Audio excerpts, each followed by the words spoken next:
Hello students, welcome back to a lecture of chapter 5, Introduction to Problem Solving. In this chapter, students, we will know about how to solve any problem in chapter 5. So let's start this chapter. First of all, we will discuss about the introductions about the problem. Students, you know about everyone in this country should learn to program a computer because they choose to think. Means students, आप लोगों को पता है कि आप जब कोई भी वर्क करते हो तो क्या होता है कि उसमें कोई ना कोई प्रॉब्लम आती है और उस प्रॉब्लम को सॉल्व करने के लिए आप क्या करते हो, कोई ना कोई टेक्निक का यूज करते हो आप. ठीक है, तो आप पहले क्या करते हो उसमें कि आप पहले उस प्रॉब्लम को देखते हो और उसके अकॉर्डिंग आप क्या करते हो, एनालाइज करते हो कि उस जो भी हमारी प्रॉब्लम है उसको हम कैसे सॉर्ट आउट करें या कैसे सॉल्व करें. ठीक है, उसके बाद फिर आप क्या करते हो कि उसको आप अप्लाई करते हो. अप्लाई करने के बाद जब वो सॉल्व हो जाती है आपकी प्रॉब्लम, फिर वो आपको लास्ट में जाकर उसका रिजल्ट दिखता है कि वो प्रॉब्लम की जो भी समस्या थी वो हमारी खत्म हो गई है. ठीक है, सेम काम यहाँ पर भी है कि स्टूडेंट्स, जैसे कि मैंने अभी बताया कि everyone in this country should learn to a program और कंप्यूटर. हर एक चीज यहाँ पे इस कंट्री में जो भी चीजें होती है वो क्या होती है, एज एक प्रोग्राम ही होती है कि जो कि हमें कुछ ना कुछ हमें सोचने पे सिखाती है, सोचने के लिए कि हमें करना क्या है. ठीक है, उस जो भी प्रॉब्लम हमारे फेस आउट हो रही है उससे हम कैसे उसे हमें सॉल्व करना है, उसके लिए क्या टेक्निक यूज की जाए, ये सब सारी चीजें हमें ये सिखाती हैं. फिर नेक्स्ट अगर हम बात करते हैं प्रॉब्लम सॉल्विंग साइकिल की, जैसा भी मैंने बताया स्टूडेंट कि सबसे पहले आप क्या करते हो कि हम क्या करते हैं कि उस प्रॉब्लम जो भी हमारी आती है उसे हम एनालाइज करते हैं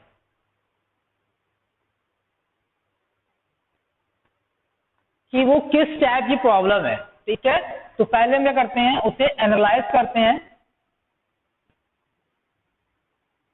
एनालाइज प्रॉब्लम. फिर हम क्या करते हैं उस पे कि हम उसके लिए क्या करते हैं, अपना माइंड यूज करते हैं कि हम कैसे उसे हम प्रॉब्लम को सॉल्व करें. हम क्या करते हैं, फाइंड सॉल्यूशन. हम सॉल्यूशन फाइंड करते हैं कि कैसे हमें इसको सॉल्व करना है. ठीक है, और एक मेथड हम क्रिएट करते हैं जिससे हम, अगर हम इसकी बात में इसकी लैंग्वेज बात करेंगे तो and develop algorithm, step by step कि हमें कैसे सॉल्व करना है. ठीक है, फिर उसके बाद हम क्या करते हैं कि उस पर हम अप्लाई करना स्टार्ट करते हैं. जैसे हम प्रोग्रामिंग कहेंगे तो हम कोडिंग करते हैं, उस पर अप्लाई करना कि इसके लिए हम कोडिंग करते हैं. फिर हम क्या करते हैं, उसकी हम टेस्टिंग भी करते हैं. इसके बाद जैसी कोडिंग होती है भाई उसकी हम क्या करेंगे, टेस्टिंग करेंगे.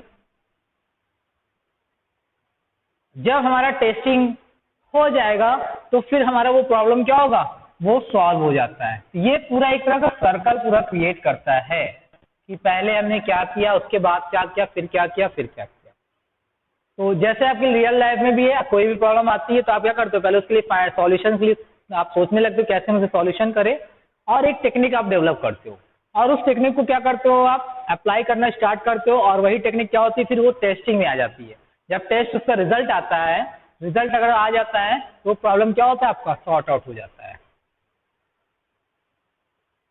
तो इस तरह से हम क्या करते हैं, यही आपका क्या है, प्रॉब्लम सॉल्विंग साइकिल है कि कैसे हम किसी भी प्रॉब्लम को सॉल्व कैसे करते हैं. अगर हम इस प्रोग्राम से गए तो जैसे आपने पहले क्या किया, एक प्रॉब्लम आई आपके सामने, कोई भी प्रोग्राम से उसकी प्रॉब्लम आ गई, आप क्या करते हो, सोचते हो कैसे उसे हमें सॉल्व करना है. और सॉल्व करने के लिए फिर आपको क्या करना है, एक स्टेप बाय स्टेप पहले अपने माइंड में फिट कर लेते हो और फिर उसे लिखना स्टार्ट करते हो. आप लिखने के बाद जब आप उसे रन कराते हो तो उसका लास्ट में रिजल्ट आता है और वो रिजल्ट क्या होता है, उस प्रॉब्लम का सॉल्यूशन होता है. ठीक है, तो वो यहाँ पर होगा. फिर नेक्स्ट हमारा है डिजाइनिंग एल्गोरिदम. अगर हम डिजाइनिंग एल्गोरिदम की बात करते हैं स्टूडेंट, तो कैसे हम एल्गोरिदम को हम डिजाइन करेंगे. तो जैसे कि स्टूडेंट्स हम लोग जानते हैं कि कंप्यूटर्स क्या है, हमारा एक एसेंशियल प्रॉब्लम सॉल्विंग डिवाइस है. ठीक है, computer solve these problems by dividing the problem in simple and small steps that are expressed in the form of computer instructions. Means जो भी चीजें हम एल्गोरिदम में अगर हम बात करते हैं कि जैसे कि अगर हमें जो भी चीजें हमें प्रॉब्लम्स आ रही है उसके जो सॉल्यूशंस होंगे, जो भी हम माइंड में सोचते हैं उसको हम अपनी लैंग्वेज में स्टेप बाय स्टेप लिखते हैं. स्टेप बाय स्टेप हम क्या करते हैं, उसको लिखते हैं और जिससे कि वो प्रॉब्लम क्या होती है हमारी, वो वहाँ पे क्लियर हमें शो होती है जब हमारी लैंग्वेज रहेगी कि हम कैसे उस प्रॉब्लम को हम सॉल्व कर रहे हैं। ये सारी चीजें क्या होती हैं आपके यहाँ पर एल्गोरिथम में आपको शो होती हैं। जैसा कि आपको पता है कंप्यूटर्स क्या होता है, ये जितने भी सारे प्रोग्राम होते हैं एज अ इंस्ट्रक्शन के फॉर्म में होते हैं, ठीक है। तो उसे हम स्टेप बाय स्टेप यहाँ पे सॉल्व करके अपनी लैंग्वेज में वहाँ पे शो करते हैं। तो अगर हम इसके कैरेक्टरिस्टिक्स की बात करेंगे स्टूडेंट डिजाइनिंग एल्गोरिथम्स में, तो इसका जो कैरेक्टरिस्टिक्स है पहला होता है आपका precision. An algorithm should be a precise, its step should be a precisely defined. Means आपका जो ये सिस्टम होता है आपका एज अ प्रिसीज फॉर्म में होता है, जो कि आपको प्रिसीज को भी डिफाइन करता है। फिर अगर हम सेकंड की बात करेंगे, सेकंड आपका होता है यूनिकनेस। यूनिकनेस मीन्स क्या होता है कि जो भी सारे स्टेप होते हैं वो एज अ एक यूनिक फॉर्म में होते हैं, ठीक है, और जो कि अलग अलग फॉर्म में क्या होता है डिस्ट्रीब्यूट होते हैं एज अ एल्गोरिथम स्टेप के रूप में। फिर नेक्स्ट होता है फाइनाइटनेस।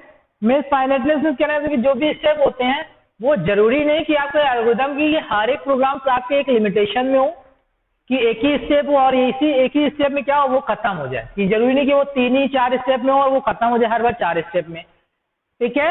हर एक प्रोग्राम जैसा होगा वो उतने स्टेप को लेगा, इसलिए जो इसके स्टेप बोलते हैं इनफाइनाइट, मीन्स फाइनाइट होते हैं ये।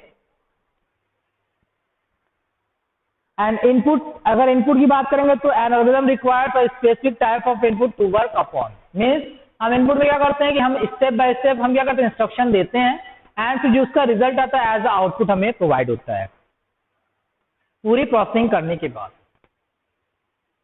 तो आई होप स्टूडेंट्स आपको डिजाइनिंग एल्गोरिथम समझ में आ गया होगा। अब चलते हैं हम डिजाइनिंग एल्गोरिथम के अंतर्गत हम पहला देखते हैं कि इसमें जो पहला पॉइंट है फ्लो चार्ट, कि कैसे हम एल्गोरिथम डिजाइन करेंगे विद अ फ्लो चार्ट के थ्रू। तो पहले तो मैंने बताया एल्गोरिथम होता है कि आपका लाइन बाय लाइन स्टेप जो हम अपनी लैंग्वेज लिखते हैं। यहाँ पे फ्लो चार्ट आपका थोड़ा सा डिफरेंट है। फ्लो चार्ट में क्या करते हैं कि जो कि हमारे एक जो सिक्वेंशियल फॉर्म में जो हम रिप्रेजेंट करते हैं, पिक्टोरियल फॉर्म रिप्रेजेंटेशन इसे हम कहते हैं, जिसमें हम डिफरेंट डिफरेंट बॉक्स का यूज करते हैं और उस बॉक्स को यूज करके हम क्या करते हैं फ्लो चार्ट को ड्रॉ करते हैं। तो अगर हम बात करते हैं फ्लो चार्ट है क्या, a flow chart is a pictorial representation of step by step solution of a program। Means जो भी हमारी प्रॉब्लम्स होती है या प्रोग्राम्स होते हैं उनको हम क्या करते हैं एक जो step by step as a pictorial हम रिप्रेजेंटेशन कहते हैं, ठीक है। इसके लिए डिफरेंट डिफरेंट सिंबल यूज होते हैं। जैसे अगर हम इस सिंबल्स की बात करते हैं वो सिंबल्स कौन कौन से होते हैं, तो चलिए देखते हैं हम। अब देखिए वो सिंबल्स कैसे होते हैं। जैसे कि अगर हम बात करते हैं पहला जो सिंबल्स हमारा होता है ये ओवल फॉर्म में होता है, इसको हम बोलते हैं स्टार्ट एंड एंड। दोनों के लिए इसका यूज होता है। जब हम प्रोग्राम स्टार्ट करते हैं और एंड करते हैं तो हम इस बॉक्स का यूज करते हैं ओवल। फिर इसके लिए हम क्या करते हैं एज अ रेक्टेंगुलर, जिसे हम कहते हैं इस टाइप के बॉक्स को हम इनपुट आउटपुट बॉक्स बोलते हैं।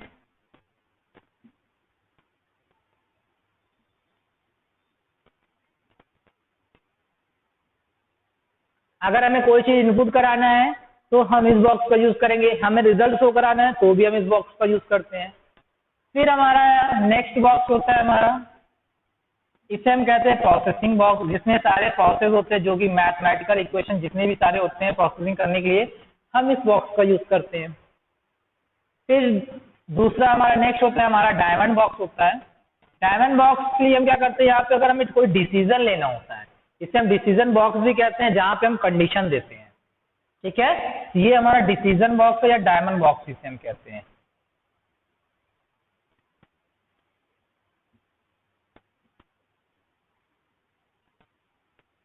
डिसीजन बॉक्स चाहिए या फिर हम डायमंड बॉक्स कहते हैं, ठीक है। फिर नेक्स्ट स्टूडेंट हमारा क्या है यहाँ पर, नेक्स्ट हमारा होता है कनेक्टर। जैसे अगर मान लीजिए हमने कुछ प्रोग्रामिंग यहाँ पे लिखा और इसी की प्रोग्रामिंग की जो आगे का पार्ट मैंने दूसरे पेज पे लिखा, तो हम कनेक्टर क्या करते हैं एक पेज से दूसरे पेज को कनेक्ट करने का ये काम करता है, ठीक है। ये बताता है कनेक्टर कि कौन सा पेज कहाँ से कनेक्टेड है।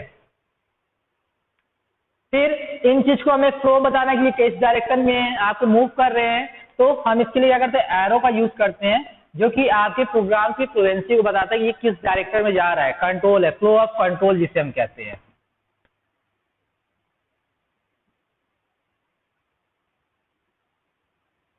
इस एरो को हम फ्लो ऑफ कंट्रोल कहते हैं।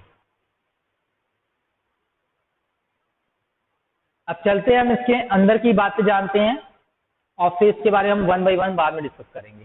चलते हैं हम फ्लो चार्ट के, अगर हम पहले ही इसके पॉइंट बात करें आइडेंटिफायर। तो स्टूडेंट जैसे मैंने आपको कहा कि जब हम स्टार्ट करते हैं उसके बाद जब हम इनपुट बॉक्स में आते हैं, तो अगर हम कोई भी मान लीजिए तो छोटा सा एग्जाम्पल लेते हैं, अगर हमें 2 नंबर्स को ऐड करना है तो हमें उस 2 नंबर को ऐड करने के लिए हमें पहले 2 वेरिएबल चाहिए होंगे जिसमें नंबर हमारा स्टोर हो। तो मान लीजिए हमने लिया ए और बी, ये क्या है हमारा ए और बी एज अ आइडेंटिफायर, ये इंडिकेट कर रहा है उस नंबर्स के वेरिएबल्स को आइडेंटिफाई कर रहा है कि हमने क्या यूज किया है, दो वेरिएबल लिया है जो कि ए और बी है, और तीसरा वेरिएबल जिसमें हम सम करना चाहते हैं, ऐड करना चाहते हैं, जो सम नाम का वेरिएबल्स है।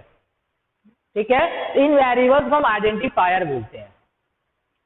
फिर नेक्स्ट हमारा होता है असाइनमेंट। अब असाइनमेंट की अगर हम बात करते हैं स्टूडेंट, जैसे मैंने कहा अभी कि हम अगर हम वैल्यू कोई भी असाइन करते हैं किसी भी वेरिएबल्स में, जैसे ए की वैल्यू हम यहाँ पे देते हैं 5, तो जो 5 है वो क्या हो रहा है, ए में जाकर के क्या हो रहा है, असाइन हो जा रहा है वो। तो यहाँ पे ए की वैल्यू क्या हो जा रही है आपकी 5 हो जा रही है। इससे अगर हम बी की वैल्यू को भी यहाँ करेंगे तो वो भी क्या होगा, बी में जाकर के असाइन हो जाएगा। इसलिए इसे हम बोलते हैं असाइनमेंट, जो कि वैल्यू को हम किसी तरफ क्या करते हैं, असाइन करते हैं। फिर नेक्स्ट हमारा होता है सीक्वेंस। अगर हम सीक्वेंस की स्टूडेंट बात करते हैं तो जो भी हमारे फ्लो चार्ट होते हैं या जो भी हमारे प्रोग्राम्स जो sequence by sequence continue form में क्या होते हैं, वर्क करते हैं, उसे हम बोलते हैं सीक्वेंस, जिसमें हम क्या करते हैं, step algorithm are executed in sequence form. जैसे मैंने कहा आपको एल्गोरिथम में जो भी स्टेप बाय स्टेप क्या होता है, सीक्वेंस फॉर्म में होता है कि स्टेप बाय स्टेप वो क्या हो रहा है, लर्न करते चला जा रहा है, उसी फॉर्म को हम क्या कहते हैं, सीक्वेंस फॉर्म बोलते हैं। फिर नेक्स्ट हमारा है कंडीशनल स्टेटमेंट।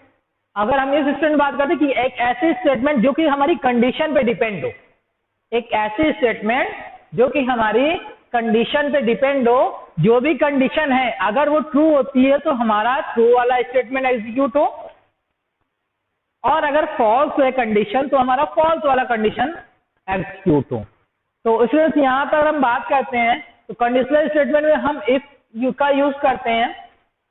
इफ में हम क्या करते हैं कि हम कंडीशन देते हैं, हम यहाँ कंडीशन देते हैं, अगर ये कंडीशन हमारी ट्रू होती है तो ये क्या करेगा, ट्रू वाले स्टेटमेंट को एग्जीक्यूट करेगा। सिर्फ अगर हम ट्रू वाला स्टेटमेंट देंगे तो ट्रू वाले करेगा। अगर हमें फॉल्स वाला देना होता है तो हम क्या करते हैं, इल्स यूज करते हैं यहाँ पर, और इसमें हम एक और स्टेटमेंट देते हैं, और ये किसको शो करता है, फॉल्स वाले को, इल्स वाला पार्ट, ये फॉल्स वाले पार्ट को शो करता है।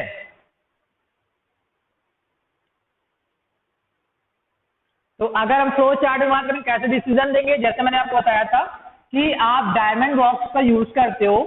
डायमंड बॉक्स में आप क्या करते हो, यहाँ पर आप कंडीशन देते हो, अगर कंडीशन हमारी ट्रू है तो हम क्या करेंगे, यस करेंगे, और जो भी स्टेटमेंट हमारा होगा जिसको हमें एज आउटपुट देखना है उससे हम क्या करेंगे, यहाँ पर हम स्टेटमेंट लिखते हैं।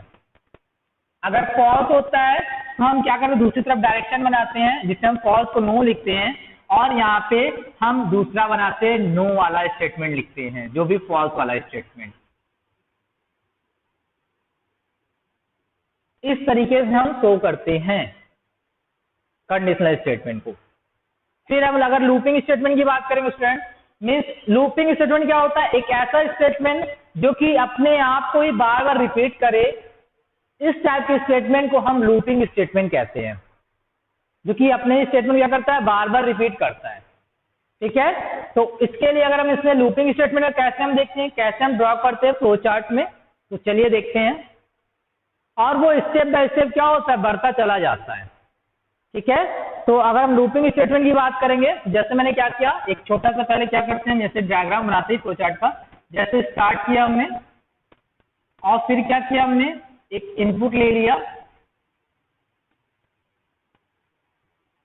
और इनपुट में कुछ वेरिएबल लिया, या मान ली सपोज 1 से लेकर 10 तक के नंबर हमें प्रिंट कराने हैं, तो उससे भी हम यहाँ पे बता देंगे स्टार्टिंग पॉइंट है क्या, और फिर उसके बाद हम क्या करते हैं, कंडीशन देते हैं, ये जो लूप है वो कब तक चले, यहाँ पे हम कंडीशन दे देते हैं, लास्ट पॉइंट, जो भी लास्ट पॉइंट तक मतलब कि वो लूप कब तक चलेगा, एंड फिर इसमें क्या प्रोसेसिंग होनी है उसको हम शो करते हैं, जो भी प्रोसेसिंग होनी है हमारी, एंड फिर क्या करते हैं, इसमें हम स्टॉप पे बढ़ाने के लिए हम यहाँ पे इंक्रीमेंट या डिक्रीज करने के लिए हम डिक्रीमेंट का यूज करते हैं, इंक्रीमेंट एंड डिक्रीमेंट का।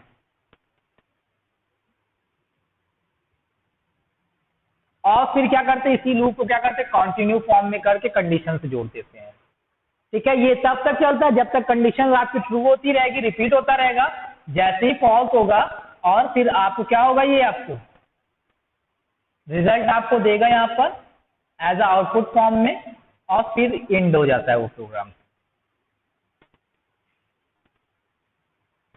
इस तरीके से आपका लूप स्टेटमेंट वर्क करता है, लूपिंग स्टेटमेंट, जो कि बार बार क्या कर रहा है, एक ही स्टेटमेंट को बार बार रिपीट कर रहा है। कब तक, जब तक कंडीशन वो ट्रू है। कंडीशन फॉल्स है, आपको लास्ट में एज अ आउटपुट रिजल्ट दिखाया और फिर वो प्रोग्राम एंड हो जाता है। तो आई होप स्टूडेंट्स आप लोगों को समझ में आ गया वो लूपिंग स्टेटमेंट होता क्या है। तो अगर हम इसमें छोटा सा अगर हम प्रोग्राम लेते हैं, जैसा भी मैंने आपको बताया कि इस छोटे से प्रोग्राम से हम लेते हैं 1 से लेकर 10 तक के नंबर्स को, जो कि इस 10 से लेकर नंबर को हम कैसे हम रन कराते हैं। चलिए देखते हैं। पहले हम क्या करेंगे, एक ओवल लेंगे जिसको हम कहते हैं स्टार्ट, और फिर क्या करेंगे, मैंने कहा आपको कि एज अ इनपुट बॉक्स लेते हैं जहां पे हम क्या करते हैं, नंबर को इनिशियलाइज करते हैं। तो हम यहाँ लिखेंगे इनपुट, और हमारा जो नंबर की स्टार्टिंग पॉइंट हमारी n लिया और 1 से स्टार्ट कर दिया। फिर उसके बाद हम क्या देते हैं, कंडीशन देते हैं कि जो n की वैल्यू है वो लेस देन और इक्वल कब तक चले, 10 तक चले।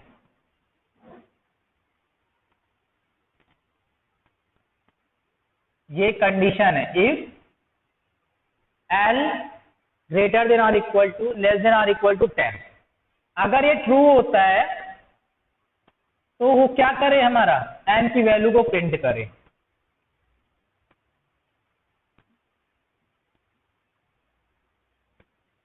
ठीक है, और फिर क्या करे, स्टेप को इंक्रीज कर दे। तो ये भी इनपुट में ही जाएगा, n equal to n plus 1, और फिर ये क्या करे, इसी को रिपीट करे स्टेप। ठीक है, ये तब तक करे जब तक ये कंडीशन ट्रू होती है। जैसे ही फॉल्स होता है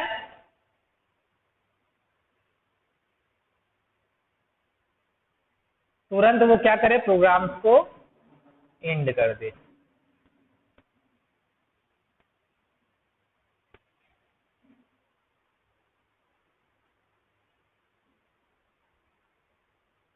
इस तरह से हम फ्लो चार्ट डिजाइन करते हैं। अगर हम सिंपल से अगर हम फ्लो चार्ट में अगर बात करते हैं, एक दूसरा प्रोग्राम लेते हैं कि हम 2 नंबर्स को लेते हैं और उनको हम ऐड करते हैं।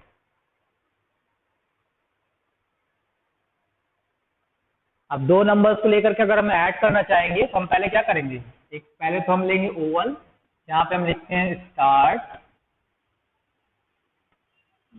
फिर हम इसे क्या करते हैं, एज अ इनपुट बनाते हैं हम यहाँ पर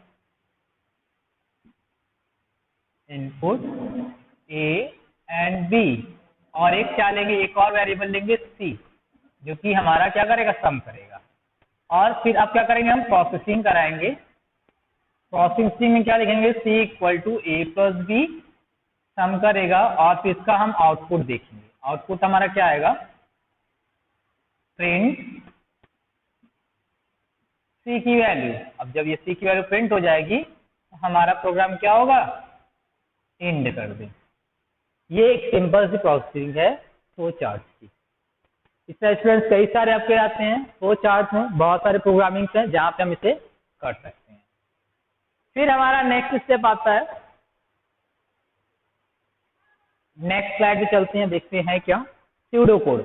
अब स्टूडेंट स्यूडो कोड क्या होता है, जैसा अभी हम लोग फ्लो चार्ट के थ्रू जो हम कर रहे थे स्टूडेंट, स्यूडो कोड में हम क्या करते हैं, अपनी लैंग्वेज में लिखते हैं। अपनी लैंग्वेज में हम क्या करते हैं, स्टेप को वहां पर मेंशन करते हैं।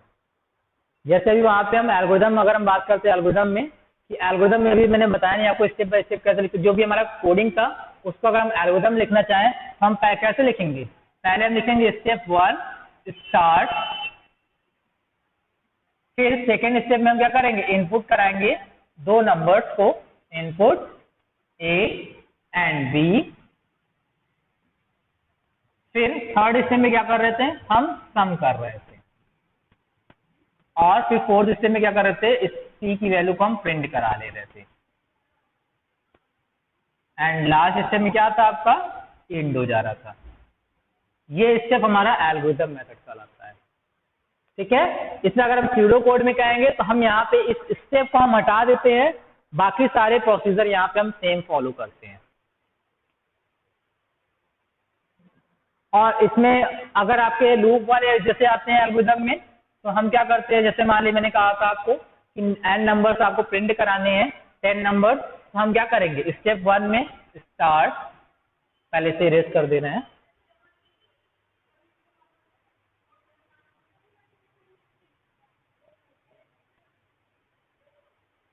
एल्गोरिथम के थ्रू हम देखते हैं कि हम 1 से लेकर 10 तक के नंबर्स को हम प्रिंट कराते हैं। हम क्या करेंगे, पहला स्टेप लिखेंगे स्टार्ट,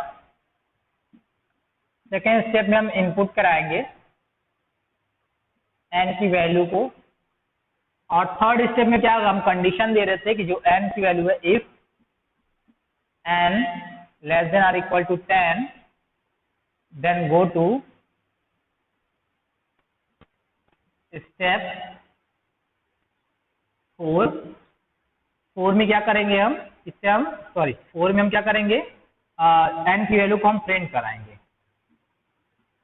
प्रिंट n, और फिर स्टेप को हम बढ़ाएंगे। फिफ्थ स्टेप में क्या करेंगे, n equal to n plus 1, और यहां लिखेंगे गो टू स्टेप, क्योंकि ये रिपीट करेगा, स्टेप थर्ड।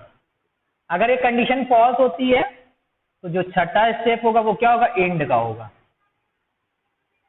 तो एल्स गो टू स्टेप 6। ये आपका एल्गोरिथम मेथड है स्टूडेंट। आई होप आप लोगों को समझ में आ गया होगा कि एल्गोरिथम मेथड है क्या। बट अगर हम स्यूडो कोड में बात करते हैं स्टूडेंट, तो ये सब सारी चीजें आपकी यहाँ पर यूज नहीं होगी। जो हम फ्लो चार्ट के थ्रू कर रहे हैं वहां पे हम जो सिंपल से करेंगे, यहाँ पे एक कंडीशन लगाएंगे और फिर प्रिंट कराएंगे, और वो n+1 करके इसको हम रिपीट करते हैं। ठीक है, इस तरीके से हम क्या करते हैं, लूप हम एज अ फॉर्म में हम इसको यूज करते हैं। ये हमारा स्यूडो कोड है। अगर वेरीफाइंग एल्गोरिथम में अगर हम करना चाहेंगे, जैसे हम किस तरह कैसे हम वेरीफाई करते हैं किसी भी एल्गोरिथम को, तो verification of an algorithm means to ensure that the algorithm is working as a intend.